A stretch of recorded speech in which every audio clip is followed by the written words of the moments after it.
Hi class! Mainit na araw sa inyong lahat.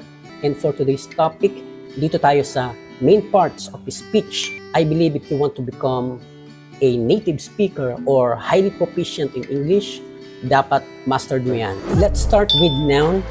In Tagalog, pangalan. Noun is representing a person, place, thing, or idea.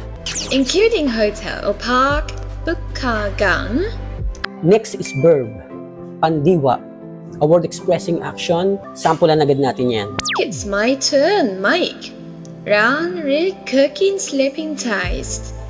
Next, adjective. Nagbibigay ito ng mas malawak na information about the characteristic, qualities, or attributes of the noun or pronoun. Dito naman tayo sa adverb. Last na natin yung pronoun. Wait, what is adverb?